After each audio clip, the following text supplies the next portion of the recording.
Assalamualaikum warahmatullahi wabarakatuh.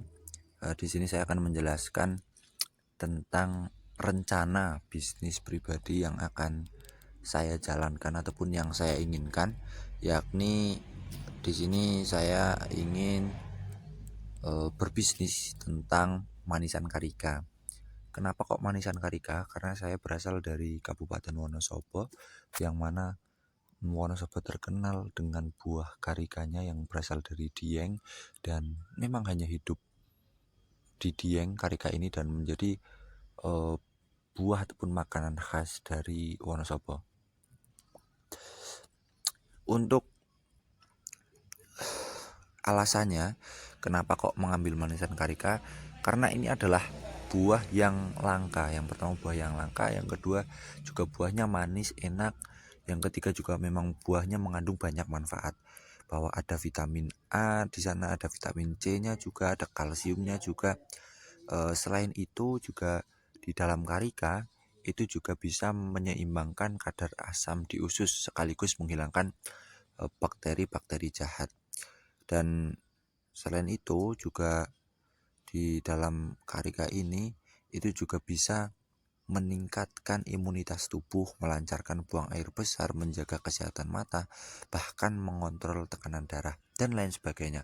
Ada berbagai manfaat di dalam buah karika ini, dan tentunya di dalam karika ini juga sudah mengandung gula, artinya tidak perlu gula tambahan. Tidak apa-apa ketika mau dikasih gula tambahan, tetapi misal pun tidak dikasih gula tambahan, ini buahnya sudah cukup manis dan pembuatannya pun cukup simple. Karena apa? Hanya dengan kita beli buah karika, setelah itu kita potong-potong, lalu kita cuci, setelahnya juga tinggal kita rebus dengan air, dan nanti airnya sama potongan karikanya itu yang nanti akan kita masukkan ke kemasan dan kita jual. Semudah itu. Tapi walaupun itu mudah, tapi itu bisa menjadi barang yang mahal. Seperti itu. Nah, lalu bagaimana rencana saya, bahwa ada beberapa hal sebagaimana yang telah diajarkan di dalam mata kuliah kewirausahaan. Yang pertama tentang customer segment. Customer segment ini sasarannya. Sasaran saya itu pertama adalah masyarakat umum, karena yuk karika memang tidak menjangkau khusus entah itu mahasiswa ataupun siswa atau apa, tapi semua masyarakat lapisan. Yang kedua sasarannya adalah wisatawan dari luar Wonosobo. Ini untuk para pembeli yang langsung yang datang ke Wonosobo. Nah, nanti bisa membeli karika yang saya buat ini, karena selain dijual langsung, juga saya akan menitipkan ke toko-toko di warung-warung sekitar, ke NU Urmat dan lain sebagainya. Target usianya 13 sampai 50 tahun. Kenapa 13? Karena ya yang kita anggap sudah bisa melakukan jual beli lah. Dan ini semua gender, laki-laki ataupun perempuan. Setelah itu value proportionnya itu apa? Kenapa kok harus beli karika punya saya, ataupun padahal banyak sekali toko-toko karika. Mayoritas penjualan karika ya hanya karika dikemas, setelah itu sudah. Padahal di dalamnya ada airnya, ada buah, tapi nggak ada sedotan, nggak ada sendok dan lain sebagainya. Maka pertama adalah kemasannya menarik. Kenapa kok menarik? Karena di dalam kemasan ini itu nanti akan saya beri penghias pita kecil. Nah, ini berguna untuk apa? Untuk memperindah saja.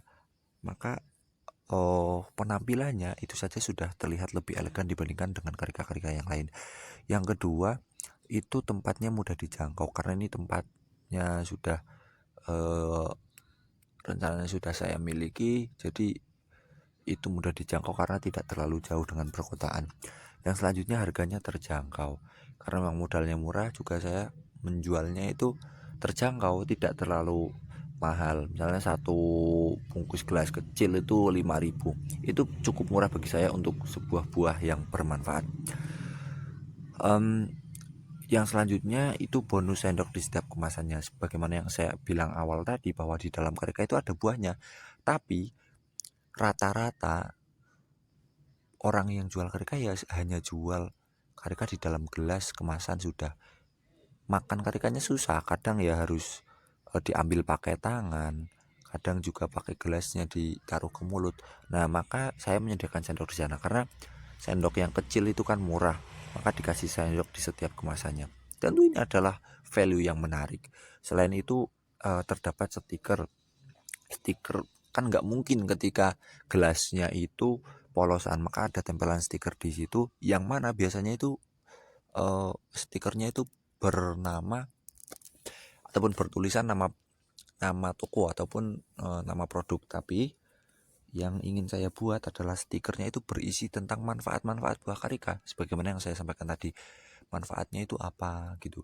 Jadi orang-orang pengen beli itu juga akhirnya sudah didapat manfaat, jadi tahu. Dan mereka selain mendapatkan karikanya juga mendapatkan ilmu, dan itu mungkin akan lebih menarik minat mereka untuk beli ke produk saya.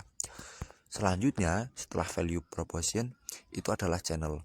Nah, channel saya ini yang pertama adalah jual langsung karena memang ada tempatnya, niatnya itu ada tempatnya. Yang kedua ini jualan online. Online lewatnya mana? Shopee sama Tokopedia. Saya kira terlalu banyak. Sebenarnya ada Bukalapak, ada Lazada, tapi saya mungkin akan coba awalan itu dua dulu. Yang selanjutnya itu melalui media sosial, itu Instagram dan Facebook. Karena Instagram memang banyak ya pengguna Instagram, dan juga saya kira jualan di Instagram juga cukup menjanjikan, dan di Facebook banyak juga masih pengguna Facebook, apalagi ini adalah pemiliknya satu orang, sehingga bisa dihubungkan antara ke Facebook ke Instagram maupun sebaliknya. Kenapa kok nggak di WA? Karena memang secara pribadi saya kurang suka karena WA untuk hal-hal yang privat, jadi saya kira kurang pas kalau saya secara pribadi untuk jualan di WA. Setelah itu customer relationship itu adalah hal-hal yang bisa bikin pelanggan itu beli lagi. Itu yang pertama adalah interaksi secara langsung. Interaksi langsung, orang-orang yang beli, maka akan saya sampaikan manfaatnya, akan saya sampaikan keunggulannya. Yang kedua tentu dengan diskon, tidak di semua hari, tentu mungkin akan hari-hari tertentu, entah apakah hari besar atau ketika beli banyak dan lain sebagainya. Yang selanjutnya promo di media sosial, itu melalui tadi misalnya Instagram dan Facebook. Selain jual juga akan ada promosi-promosi. Selanjutnya ada kayak aktivitas ataupun aktivitas apa saja sih yang akan saya lakukan. Yang pertama penyediaan produk. Jadi buahnya saya beli karena memang saya bukan orang diam, buahnya saya beli, tapi saya yang membuat manisannya sendiri. Selain itu juga penjualan produk, saya menjual produknya, pengiriman produk nanti saya mengirimkan produknya dengan dibantu oleh karyawan ataupun teman-teman. Yang selanjutnya adalah pengantaran produk karena kita menerima COD di sana. Selanjutnya key resources. Nah, key resources ini itu kira-kira apa sih yang dibutuhkan oleh saya? Itu yang pertama adalah pegawai.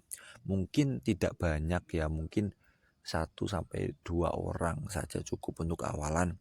Lalu tempat produksi juga sudah ada.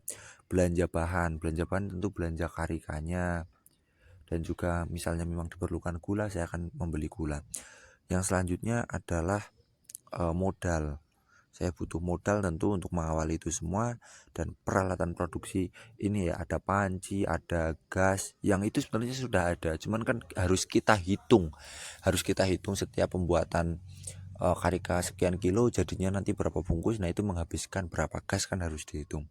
Lalu kendaraan ini untuk kendaraannya sudah ada, tapi untuk transportasi ataupun kendaraan sudah ada, tinggal yuk kita memanfaatkan kendaraan tersebut. Tinggal nanti bagaimana kita mengelola uang untuk membeli bensin dan lain sebagainya. Selanjutnya itu adalah key partner ataupun partner-partner yang bisa membantu di dalam proses penjualan saya. Yang pertama itu saya NU Mart, karena saya latar belakangnya dari IPNU, Ikatan Pelajar Nahdlatul Ulama, dan ada banyak NU Mart di Wonosobo, dan saya kira itu bisa dititipkan di NU Mart karena memang saya punya channel banyak di NU Mart, teman-teman dari IPNU. Yang selanjutnya adalah warung-warung di sekitar Wonosobo yang saya kenal, warung-warung kecil seperti itu saya titipi karena jarang sekali warung-warung kecil di kota maupun yang di desa itu yang menjual karika. Biasanya itu hanya di toko oleh-oleh besar.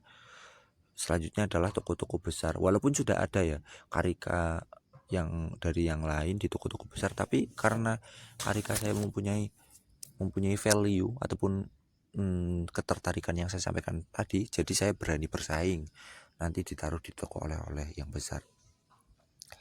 Selanjutnya itu adalah cost structure ataupun pengeluaran. Yang pertama tentu tadi belanja bahannya itu harus dihitung habis berapa. Lalu juga karena saya ada bonusnya itu sendok sama stiker, itu juga harus dihitung berapa untuk belanja sendok dan stiker. Tapi kayaknya ini tidak terlalu banyak. Yang ketiga transportasi, ya tadi yang saya katakan, kita perlu membeli bensin, maka ketika pengantaran itu jaraknya berapa, butuh bensin berapa, itu kan harus dihitung. Selanjutnya produksi itu ya meliputi gas, karena kita butuh gas. Terus kita juga butuh kemasan gelasnya nanti juga harus dibeli. Dan selanjutnya adalah kuota internet. Kenapa kok kuota internet? Ya karena memang kita menerima penjualan online. Selanjutnya adalah review stream. Nah, review stream ini pendapatan saya itu dari mana? Karena memang saya jualnya dari satu produk, pendapatan saya yang jelas dari penjualan hasil karya itu. Tapi ada beberapa, misalnya pendapatan yang secara langsung, keuntungannya. Terus yang secara online juga saya bisa dapat dari tadi, misalnya dari Shopee, terus dari Tokopedia. Selain itu juga saya mendapatkan keuntungan karena saya nyetok di warung-warung kecil dan juga di NU Mart. Maka kan saya juga mengambil keuntungan dari sana. Maka itu juga menjadi hasil pendapatan saya. Nah, mungkin itu gambaran singkat ataupun rencana yang saya inginkan untuk penjualan manisan karika dengan alasan yang jelas bagi saya, dan juga bagi saya menarik karena memang modalnya tidak terlalu besar. Saya orang Wonosobo, saya juga ingin mengembangkan dan juga memperkenalkan buah Wonosobo keluar.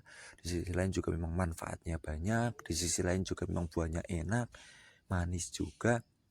Jadi ya kenapa tidak untuk mencoba. Mungkin itu saja dari saya. Terima kasih.